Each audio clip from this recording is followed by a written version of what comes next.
Hello বন্ধুগণ, কেমন আছেন সবাই? আশা করি ভালো আছেন। আমিও ভালো আছি। নতুন একটা দিনে নতুন একটা ব্লগে সবাইকে স্বাগতম। আশা করি ব্লগটা ভালো লাগবে। ভালো লাগলে লাইক কমেন্ট শেয়ার দিয়ে পাশে থাকবেন। আর যারা প্রতিদিন আমার ভিডিও দেখেন, ভিডিওতে লাইক করেন, কমেন্টস করেন, তাদেরকে অনেক অনেক ধন্যবাদ।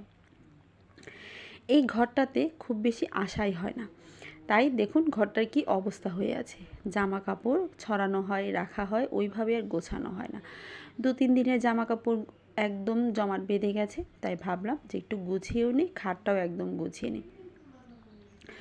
আর মনে মনে ভাবলাম আর সেটা করব না, কেমন যেন লাগছে, তাই বসে পড়লাম কাপড় চোপড়গুলো গুছিয়ে নিতে। অনেকগুলো কাপড় চোপড়, এই যে প্রতিদিন স্নান করার পরে যে জামা কাপড়গুলো থাকে, বাহির থেকে আসার পরে খুলে ধুয়ে রেখে দেওয়া হয় যে জামা কাপড়গুলো, সেগুলোই আর কি। এই যে আমার সবগুলো কাপড় চোপড় গোছানো হয়ে গেছে। অনেক অনেক অনেকগুলো কাপড় চোপড় ছিল। আর খাটটার অবস্থাও দেখুন কী হয়ে আছে, তাই ভাবলাম এইটাও একটু করে গুছিয়ে নিই। আমার খাট গোছানো শেষ হয়ে গেছে। আর আজকে আমরা একটু বেড়াতে যাব। বেড়াতে যাওয়ার মধ্যে কি বেশ কয়েকদিন ধরেই আমার ছেলে বাসায় নেই। আমার ছেলে আর মা গেছে আমার ছোটো মাসির বাসায়। তাই ভাবলাম যে আজকে বৃহস্পতিবার অফিস করে যদি যাওয়া যায় তাহলে কিন্তু খারাপ হয় না ওদেরকে আনার জন্য। বেশ অনেক দিন হয়ে গেছে তারা ওখানে বেড়াতে গেছে। আমি এখন একদম রেডি টেডি হয়ে নিয়ে আমি অফিসে যাচ্ছি। অফিস থেকে তারপরে চলে যাব ছোটো মাসির বাসায়। আর ছোটো মাসির বাসায় এর আগেও বলেছি কোথায়, সেটা হলো ময়মনসিংহ। যাই হোক, অনেক কষ্ট করে আমি বের হতে পারলাম। আমি যখন যেই মুহূর্তে বের হব 4:30টার দিকে, হট করে আমাদের হেড অফিস থেকে লোক আসলো মিটিং করার জন্য, বসের আসলো আর কি। এখন মিটিং ছেড়ে উঠি কীভাবে? তারপরেও ওনারা, আমি বলেছিলাম যে আমি একটু বাহিরে যাব, যার ফলে মিটিংয়ের মাঝখানে মানে শেষের মুহূর্তের কিছুক্ষণ আগে আমাকে ছেড়ে দিল যে আচ্ছা আপনি যেহেতু এত দূরে যাবেন তাহলে আপনি চলে যান। আমি অনেক কষ্ট করে এই যে মিটিং থেকে ছুটে তারপরে আসলাম।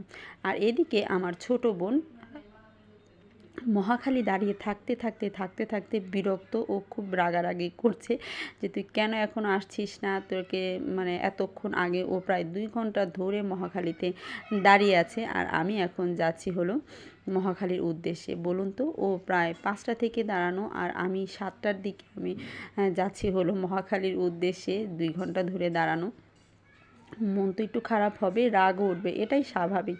কিন্তু কি করব বলুন তো, অনেক ছোটার চেষ্টা করলাম কিন্তু কোনোভাবেই পারলাম না, কারণ মিটিংটা ছিল হুট করে। যদি আগে জানতাম যে মিটিং হবে তাহলে আজকে যাওয়ার প্রস্তুতিটাই নিতাম না।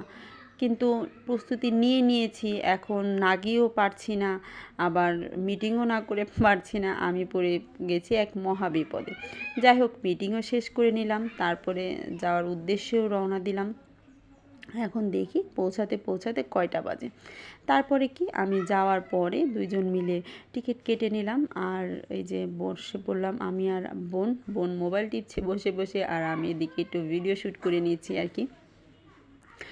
আর যাত্রা তো শুরু করলাম, প্রচুর মাথা ব্যথা করছে, একদম ইচ্ছে করছে না জার্নি করতে। আবার ছেলেকেও দেখছি না অনেক দিন ধরে, কেমন লাগছে ওকে দেখতে পারছি না, আর ওকে আনতেও যেতে হবে তার জন্য আর কি। যাই হোক, আমরা প্রায় 11টার দিকে আমরা পৌঁছে গেছি। আমরা ফোন করে বললাম যে বাস থেকে নেমেছি। তখনই মাসি এই যে ছেলেকে নিয়ে বের হয়ে গেল আমাদেরকে রিসিভ করার জন্য। এখন 11টার মতো বাজে। আর এটা তো ময়মনসিংহ কোয়ার্টার, স্টাফ কোয়ার্টার চরপাড়ায়। এখন ঢুকে গেলাম আর কি। আমি তো অবাক হয়ে গেছি, আর ছেলে তো আমাকে দেখে এ পরিমাণ খুশি হয়েছে, কারণ বেশ কয়েকদিন হয়ে গেছে ও আমাকে দেখে না, যে এতদিন পরে মাকে দেখছি। আর এতদিন পরে মানে কি 2-3 দিন আর কি। যাই হোক, 2-3 দিন অনেক সময়। আর ছেলে ঘুরে ঘুরে দেখাচ্ছিল এখানে এটা আছে, এখানে ওইটা আছে, তুমি জানো অনেক কথা। মানে ওর 2-3 দিন ধরে যেই রাজ্যের কথাগুলো জমেছিল, সে আমার কোলে উঠে এই রাজ্যের কথাগুলো বলছিল। মা এইটা, মা ওইটা, এখানে ওখানে। আমি বলছিলাম তুমি আমাকে ছাড়া কিভাবে থাকলে? বলল যে এভাবেই আমার খুব কষ্ট হয়েছে। ও এত সুন্দর কথা গুছিয়ে বলাটা শিখে গেছে, মানে আমি একটু অবাকই হয়ে যাই যে কিছুদিন আগেও অনেক ছোট ছিল, কথা ভালোভাবে বলতে পারতো না, কিন্তু এখন খুব সুন্দর করে কথা গুছিয়ে বলে, কথা বুঝিয়ে বলে। দেখতে দেখতে ছেলেটা বড়ই হয়ে যাচ্ছে। তারপরে কি হাঁটতে হাঁটতে আমরা চলে আসলাম বাসার দিকে। আর বাহিরে কিন্তু বেশ ঠান্ডা পড়েছে, এর জন্য ছেলেকে শীতের জামা কাপড়, তারপরে হলো টুপি পরিয়েই বের করেছে। আর এই যে আমরা ঘরের ভিতরে ঢুকে যাচ্ছি, আমার ছেলে আমার ছোটো মাসিকে টাটা দিচ্ছিল, ভিডিওটা ছোটো মাসিই করছিল, শ্যুট করছিল আর কি। এই যে দেখুন কোয়ার্টারটা, এখন আমরা ভেতরে ঢুকে যাব। আর এর মধ্যে আমার ছেলে কান্নাকাটি করছিল যে তাড়াতাড়ি মাসি, আমিও ছোটো মাসি ডাকি, ও ছোটো মাসি ডাকে, ছোটো মাসি আসো, ছোটো মাসি আসো, ছোটো মাসিকে ছাড়া ঘরে ঢুকবো না, রীতিমতো কান্নাকাটি করাই শুরু করে দিয়েছিল। যাই হোক আমরা তারপরে ঢুকে গেলাম, ঘরের ভেতরে ঢুকে যাচ্ছি আর কি। এখনও পর্যন্ত মানে ছোটো বেশি জানতোই না যে আমরা যাব, মাসিও জানতো না সত্য কথা বলতে যে আমরা আজকে যাব। আর ভাবলাম যে শুক্রবার ছিল, কালকে তো অফিস বন্ধ, ওদেরকে একসাথে নিয়েই আসি, তার জন্যে আসলে যাওয়া। বেশ কয়েকদিন হয়ে গেছে, বাসা খালি খালি ভালো লাগে না। আর এসেছে খুব গুরুত্বপূর্ণ কাজে, মার ডাক্তার দেখাতে হবে, মানে না আসা ছাড়া উপায় ছিল না, এর জন্যই এসেছে। যাই হোক বাসায় পৌঁছে গেলাম। এই ছিল আমাদের আজকের জার্নি। খুবই কষ্ট হয়েছে এখানে আসতে, মানে এক পর্যায়ে তো ভেবেইছিলাম যে হয়তো বা আজকে আসতে পারবো না, মিটিং টিটিং অফিসের কাজ টাজ মিলে সব কিছু মিলে, কিন্তু অবশেষে রাত 11টার দিকে আমরা এসে পৌঁছে গেছি। আর রাস্তায় খুব বেশি জ্যাম ছিল না, যার ফলে তাড়াতাড়ি আমরা পৌঁছে গেছি। আর আমার ছেলের অবস্থা দেখুন, ও যে কী করছে, আমাকে দেখে কি করবে না করবো কিছুই বুঝতে পারছিল না। আসলে এতদিন পরে মাকে দেখেছে তো, ও মানে কি করবে বুঝে পাচ্ছিল না আর কি।